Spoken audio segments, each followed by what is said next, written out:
Pat Divilly here, back again with the second week of our exam elevation program with the Elevate Foundation in County Clare.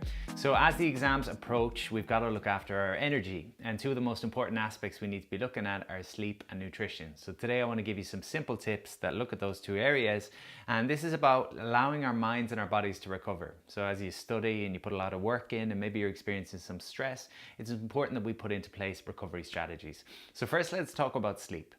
When we think about sleep, there's three things that I want to suggest to you to improve your sleep patterns.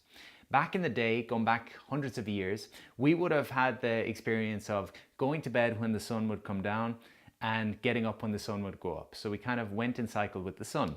Now you think about the way that we live today, we've got bright screens in front of us in the form of our phones or our laptops or the TV. And effectively what that's doing is telling our body that it's still daytime and it's not time to go to bed. So again, we would go to sleep when the sun went down hundreds of years ago, but now there's constant sun in our face in the form of artificial light. So the first suggestion I'm going to make is that you try to get rid of the screens for the half an hour before you go to bed.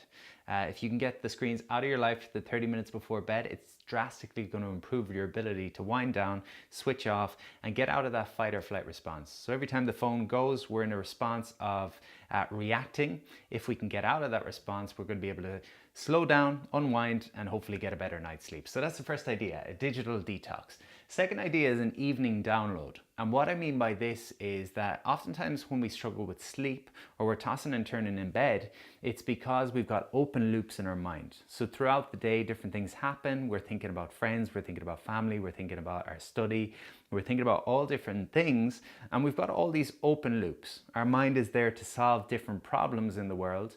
And when we've got these open loops still there at nighttime, we can find ourselves trying to figure those things out while we're in bed. So you can oftentimes find yourself tired, but your mind is still racing. If we do the evening download, it's really simply the idea of getting pen and paper before you go to bed and writing down anything that's on your mind. So writing down maybe things that you need to do tomorrow, things that you achieved today, anything else that's maybe stressing you or occupying your mind, getting that on paper is going to again help you to switch off and get to sleep. Last idea in terms of switching off is this simple breathing technique that I use, and it's 4-8-7. So what I'm going to have you think about is breathing in through your nose for 4 seconds. Then you're going to hold that breath for 8 seconds and exhale through your mouth for 7. Now this is a simple pattern, but again what it teaches us to do is move from a kind of fight or flight response to rest and digest. What that means is we move from being really fired up and reactive to being calm and knowing that we're okay. So when we take deep breaths, our body knows that we're relaxed and it's able to switch off. When we take shallow breaths, it's kind of like telling our body that we're under threat. So we want to focus on this again. 4 seconds in through our nose, 8 seconds just holding the breath, and then breathing out for 7 seconds. I can promise you if you do this sequence maybe 10 times, you should be falling asleep pretty quickly. So again, 3 simple ideas there on sleep. Turn off the technology a half an hour before bed. Get a download where you write down on paper anything that's still occupying your mind so you can kind of leave today where it is and worry about those things tomorrow. And then finally, that simple breathing pattern of 4 seconds in, 8-second hold, and 7 seconds out. Now, second thing we want to think about is nutrition, and we'll keep it really simple here. We're going to talk about healthy snacks and hydration. So 70% of the human body is made up of water, and oftentimes we're dehydrated. Now, dehydration will affect not only physical performance, but massively our mental performance, how we are in terms of focus, how we are in terms of memory and retention.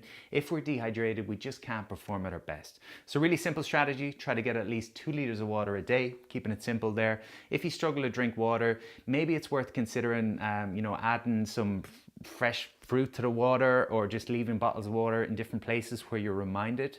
So maybe some bottles of water in the car or at the front door, and just keeping it in mind that you want to get 2 liters a day. That's going to massively increase your ability to again retain information and to perform at your best, perform optimally. The second thing we want to talk about with nutrition in terms of performing optimally is our brain is a small part physically of the body, but it takes up 1/4 of the calories that we consume. So 1/4 of the energy, the food energy that we take in, is consumed by the brain. So it's important that we're constantly fueling our body, particularly as we're doing a lot of study now. I would suggest getting more healthy snacks in. So things like fruits, nuts, seeds, particularly healthy fats. So that's going to come in the form of nuts and seeds. These are really going to help fuel your mind and again leave you focused and give you prolonged energy. So when we focus on sugar and we focus on processed foods, we get a surge of energy, but then we get kind of an energy dump where we need more sugar and we get in this cycle. The great thing about things like fruits, which are natural sugars, and nuts and seeds, which are healthy fats, you're going to have prolonged energy throughout the day. So a couple of ideas here, put these into practice. You don't have to think about them all, but maybe there's one tip that you've taken today that's going to help improve your sleep or your nutrition, which is going to help improve your energy, your retention, your focus, and your study efforts. I'll speak to you soon.